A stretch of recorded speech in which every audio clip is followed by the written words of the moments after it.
This is not easy. This is not easy for our community. There's a lot of emotions, and we've seen that probably unparalleled in my career. We've seen a couple of other situations where there's been two very distinct sides, and people get emotional and feel frustrated with our response or our lack of response.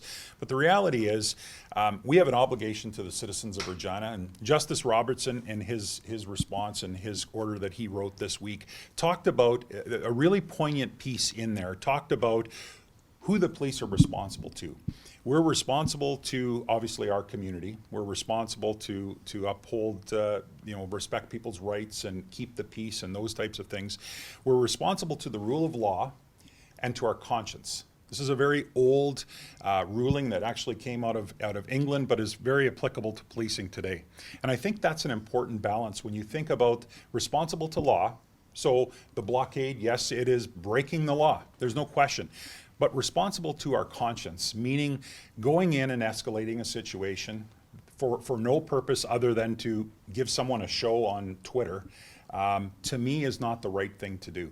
And our police service has proceeded accordingly. And so to your question, this has been a very tough time for our officers, however, and all of our staff, not just our officers, because as you can imagine, the number of phone calls that come in through communication center, through headquarters, our media section, they're fielding these comments and questions all the time. And sometimes it's very easy to send out something quick on social media that you might not say face to face, but I dare say a lot of these people would have said face to face the things that they said in their messages.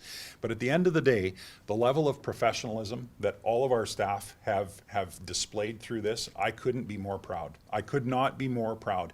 And I actually just developed a message that I'm sending out to our staff today, essentially saying that. Hold your head high, knowing that we made calculated, tactical, operational decisions that we felt were in the best interest of our community, and we will continue to do that. Let's not lose sight. This situation is not over.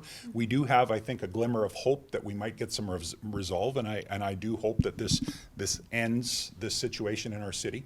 But if it doesn't, we will continue to make thoughtful decisions that maybe not everybody agrees with, but I think sometimes not agreeing with it means that they don't understand why. Oftentimes I try and give some context as to why we're doing it, but sometimes it's not applicable. Sometimes I can't tell you tactically why we're not going in there tonight because it might compromise something that we're going to do tomorrow. And so that's a bit of a balance. That's a challenging situation, but again, I appreciate the question. I am very proud of the staff of the Regina Police Service. I think this has been a very trying couple of months, and I'm continued to be dedicated to the path that we've taken.